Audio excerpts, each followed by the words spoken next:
Hello guys, welcome to my channel वर्धिया निखिल। आज हम लोग का प्रिपरेशन का डे 57 है। देखिए, अभी तक हम लोग की काफ़ी अच्छी प्रिपरेशन कर चल रही है और हम लोग रोजाना 8 to 10 आवर्स की स्टडी कर रहे हैं। अगर हम लोग इसी प्रकार स्टडी करते रहेंगे तो हम लोगों का सिलेबस भी पूरा हो जाएगा और हम लोगों का सिलेक्शन भी आप लोगों का सिलेक्शन भी होगा।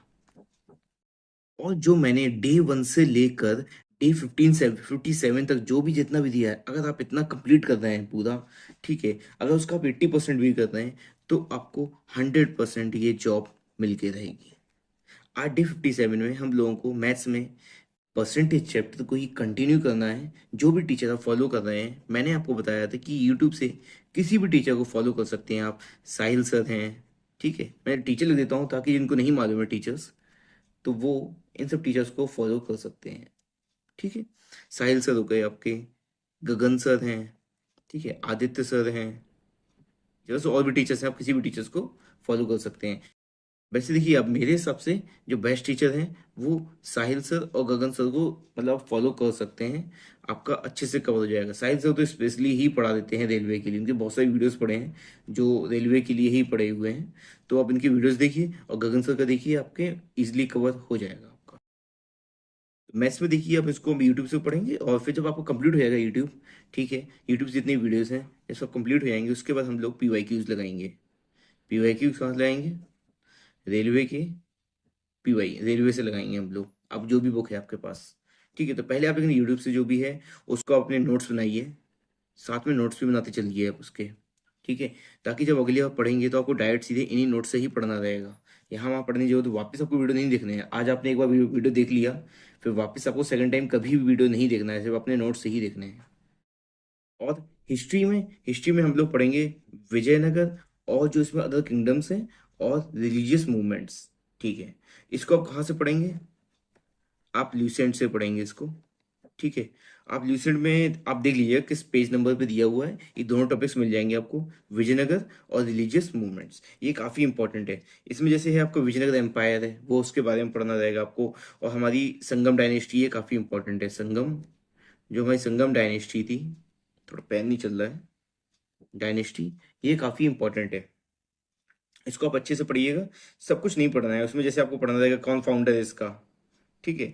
आप फाउंडर, बेसिकली फाउंडर ही ज़्यादा इंपॉर्टेंट है उस एग्जाम में। फाउंडर ज़्यादा पूछेंगे कि इसका फाउंडर कौन है, ठीक है। और जो जैसे आपकी और डायनेस्टीज थी, जैसे आपकी थी, ये थी आपकी सलवू, ठीक है, सलुआ सलुआ डायनेस्टी थी, जैसे एक तुलुआ डायनेस्टी थी, ठीक है, और अराविदु डायनेस्टी। तो ये थोड़ी काफ़ी इंपॉर्टेंट है।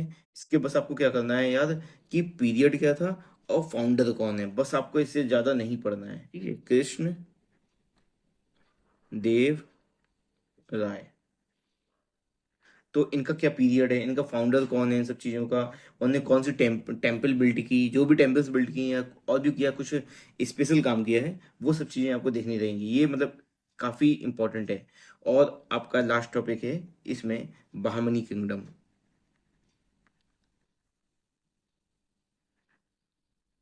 ठीक है। तो अब देखिए, जो बहामनी किंगडम है, इसका जो मतलब आपका कौन सा मतलब कि पहला मतलब कौन सा राजा था, जहाँ तक मुझे याद है कि अलाउद्दीन हसन पहले इसके थे, मतलब किंग थे पहले, ठीक है। और उनको हसन गंगू भी बोलते थे। तो ये छोटी छोटी चीजें, इसकी कैपिटल क्या है, कैपिटल जैसे थी गुलबर्गा, गुलबर्गा जो भी आप बोलते हैं उसको, ठीक है।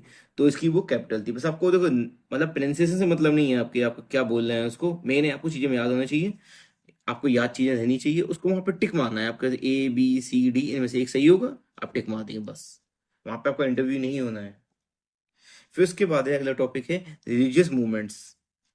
अब जो रिलीजियस मूवमेंट्स हैं, इसमें क्या है, आपको लिसेंट में दिए होंगे, सेंट्स दिए होंगे जैसे, ठीक है। जो भक्ति सेंट्स है वो काफ़ी इंपॉर्टेंट है, जैसे कबीर के बारे में हो गया, गुरु नानक देव जी है उनके बारे में हो गया, रामानुजा के बारे में हो गया, ठीक है। तो ये थोड़े इंपॉर्टेंट है।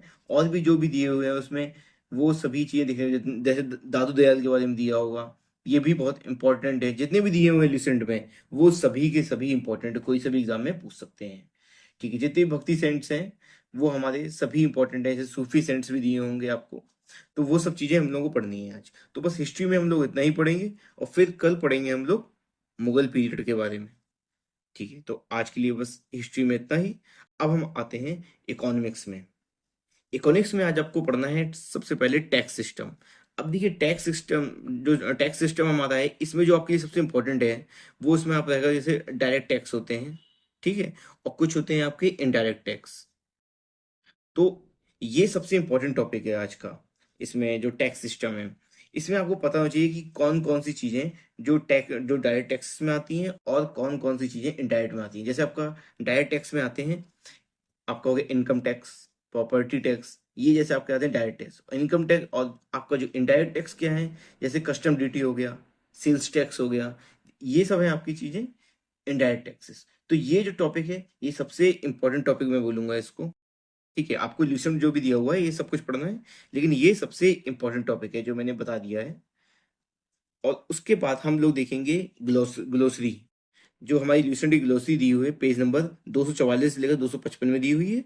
मैंने पेज नंबर भी लिख दिया है यहाँ पर। और मिसलेनियस जो दिया है 255 से 258। तो बस आपको इतना ही सब चीजें पढ़नी रहेगी। और फिर आप इसके ये इसको पढ़ना कहाँ से, मैं बता चुका हूँ पहले भी। ये आपको पढ़ना है ल्यूसेंट से, और फिर आप इसके पीवाईक्यूज लगा लेंगे एसएससी के 5 इयर्स।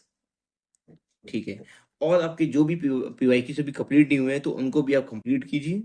ठीक है, एसएससी के जो प्रीवियस ईयर जो भी आपके छूट गए हैं या फिर नहीं कर पाए, टाइम नहीं मिल रहा है, तो आप वो आज करिए आप कंप्लीट। ठीक है, और हिस्ट्री के भी फिर हम लोग ये टॉपिक्स पढ़ के आप इसके पीवाईक्यूज लगाइए। पीवाईक्यूज में बोल रहा हूँ एसएससी के ही लगाने हैं, रेलवे के हम बाद में लगाएंगे।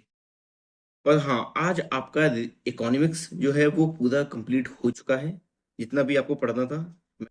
टोटल आपको इसमें 5 डेज लगे हैं शायद कंप्लीट करने में। आज ये 5th डे है आपका। ठीक है, देखिए 5 डेज में हमारा इकोनॉमिक्स पूरा कंप्लीट हो चुका है। बस जो आपके लिए मतलब एग्जाम के लिए रिक्वायरमेंट है उतना पूरा हो चुका है। इससे ज़्यादा कुछ पढ़ने की जरूरत नहीं है। इससे ज़्यादा पढ़ेंगे आपका टाइम वेस्ट है, और जितना ज़्यादा पढ़ेंगे उतनी चीज़ें भूलेंगे भी। तो आपको बस एग्जाम के लिए इतना ही पढ़ना है। 95% क्वेश्चन इन्हीं सेक्शन से ही आएंगे। अब एक क्वेश्चन के लिए आपको इतनी सारी चीज़ें पढ़ने की जरूरत नहीं है। अभी तक हम लोगों ने ज्यादातर चीजें कंप्लीट कर ली हैं। क्या कंप्लीट कर लिया है अभी? आपका जैसे हिस्ट्री है, हिस्ट्री ये हमारा कंप्लीट हो गया है। ठीक है, और आपका जैसे हो गया है ज्योग्राफी,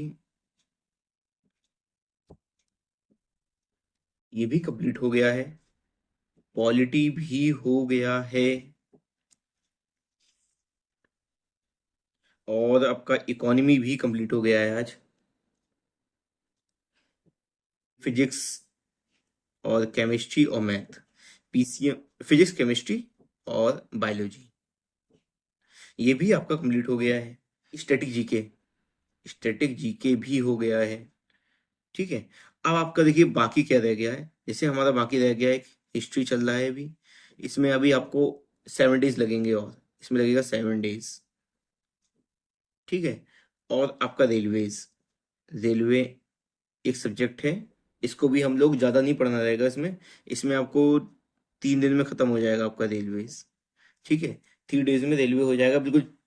बस हम लोग एक से 1.5 घंटे पढ़ेंगे एक दिन, उतने में ख़त्म हो जाएगा आपका रेलवे। और क्या इसमें बाकी रह गया है आपका? रीजनिंग, रीजनिंग भी हमारा कंप्लीट हो गया है। और अब आपका बाकी है मैथ्स। ठीक है, तो मैथ्स में आपको 30 डेज लगेंगे, और अभी मुश्किल से 30 डेज के अंदर आपका मैथ्स कंप्लीट हो जाएगा। ठीक है, और अब हम लोग मैक्सिमम हम लोग जीके सेक्शन देखिए कवर कर लिया है। ठीक है, बस आपका हिस्ट्री में मॉडर्न वाला जो पार्ट है वो बाकी रह गया है, उसको हम लोग एक हफ्ते में कर देंगे। हम लोग थोड़ा छोटा छोटा पार्ट लेके चल रहे हैं। और रीजनिंग आपका हो ही चुका है, ये सब ज़्यादा चीज़ें आपकी कंप्लीट हो गई हैं। सिलेबस पूरा कवर कर लिया है, और कुछ वो चीज़ों का रिवीजन भी कर लिया है। अब बस आपको आज से जो कल का क्लास होगा, जो कल का जो डे रहेगा, या हम लोग 61 डेज हैं, सिर्फ और सिर्फ रिवीजन पे मेनली फोकस करेंगे, और मैथ सेक्शन पे ही फोकस रहेगा हमारा। इससे ज़्यादा हम लोगों को कुछ भी नहीं पढ़ना रहेगा। बस आपको इतना ही रोज करना रहेगा, और इजीली हो जाएगा। और अब बेसिकली टेस्ट पे भी ध्यान देना है कि एटलीस्ट आपका मैक्सिमम पार्ट कवर हो गया है। आप थोड़ा टेस्ट जो देंगे उसका कुछ मतलब रहेगा, कुछ सीखने को मिलेगा टेस्ट से। अगर मान लो मैं पहले बोलता आपको बिना सिलेबस कंप्लीट किए आप टेस्ट दीजिए, तो इतना फायदा नहीं मिलता कि हम लोगों को जब आता ही नहीं है फिर हम टेस्ट लगाते भी, तो हम लोग क्या एनालाइज करते हैं उसमें। अब जैसे आप हैं तो आपको पता चलेगा अच्छा ये सेक्शन मुझे नहीं आता है, तो आप वापस पढ़ेंगे जाके। ठीक है, तो अब देखिए आपको मैं कल से टेस्ट दूंगा, जैसे रीजनिंग कल से हम लोग टेस्ट स्टार्ट करेंगे। ठीक है, और कल से हो सकता है कि मैं जीके से देखता हूँ, कल से जीके का क्या प्लान बनाता हूँ। प्लान आपके लिए बना दूंगा मैं कि किस सेक्शन का क्या टेस्ट देना है आपको। और जैसे आज अगर रिवीजन करेंगे जिस सेक्शन का तो हम नेक्स्ट डे उस चीज़ का टेस्ट देंगे। ठीक है, तो जब अगर टेस्ट अच्छा गया आपको तो मतलब आता है चीज़ें, और अगर नहीं टेस्ट अच्छा गया तो उसका मतलब आपका सेक्शन वीक है, आपको वापस से वो पढ़ना होगा और सेम टेस्ट को फिर से लगाइए आप, जो आपकी चीज़ें नहीं कर पाएंगे आप। तो उससे आपको एक बार क्या होगा, क्वेश्चन वो सेम चीज़ रिपीट होगा, उसको आप अपने नोट्स में लिख भी लेंगे आप कि अच्छा ये क्वेश्चन मैं नहीं कर पाया, तो उसको आप नोट्स में अपने लिख लीजिए। तो टेक्स्ट बुक की आप सीरीज ले लीजिए, उसमें जैसे मान लीजिए आज हमने हिस्ट्री का लगाया, तो जब हिस्ट्री का लगाया उसमें आपके जितने भी क्वेश्चन हैं 35 क्वेश्चन से मान लेते हैं हिस्ट्री सेक्शन में, जो टेस्ट आ रहा है, एग्जाम्पल दे रहा हूँ जस्ट में। और आप उसमें सब लिख के आता है ना कि कितने परसेंट लोगों ने कौन सा क्वेश्चन सही किया। ठीक है, अब जो क्वेश्चन 5% लोगों ने सही किया है, 95% लोग नहीं कर पाए, तो इस पे हमें नहीं फोकस करना है, इस पे ध्यान नहीं देना है कि ये क्वेश्चन मतलब बहुत ज़्यादा टफ है, लोग नहीं कर पा रहे हैं। अगर आपको इजीली याद हो रहा है तो ठीक है, नहीं तो आप स्किप कर सकते हैं ऐसे क्वेश्चंस को। ठीक है, तो अब वो मैं आपको जो प्लानिंग है टेस्ट की सब बताऊंगा बाद में। ठीक है, तो कल से हम लोग टेस्ट स्टार्ट करेंगे रीजनिंग का। ठीक है, कल मैं बताऊंगा क्या कौन सा टेस्ट देना है रीजनिंग में, टेक्स्ट बुक से ही देंगे। और आरपीएफ का प्रीवियस ईयर ही देना है हम लोगों को टेस्ट में। तो आपका जो रीजनिंग सेक्शन है, ये सब चीज़ें आपका जो प्रीवियस ईयर है ये आपका टेस्ट से कंप्लीट हो जाएगा, जो भी टेस्ट हम देंगे इसका जो, इसीलिए मैं आपको एसएससी का लगवाया था मैंने। अब जो आपके पीवाईक्यूज हैं जो आपके रेलवे वाले, वो सब हम लोग टेस्ट से कवर करेंगे। ठीक है, हम लोग टेस्ट किसके लगाएंगे, आरपीएफ के लगाएंगे। ठीक है, और एनटीपीसी का आया था वो लगाएंगे, और लोको पायलट का जो हुआ था वो सब लगाएंगे। तो ये मेनली 2-3 एग्जाम्स हैं। और जैसे पैरा मेडिकल का हुआ था तो उसमें जीके सेक्शन है, वो तो कॉमन होता है, तो उसके भी टेस्ट लगाएंगे हम लोग।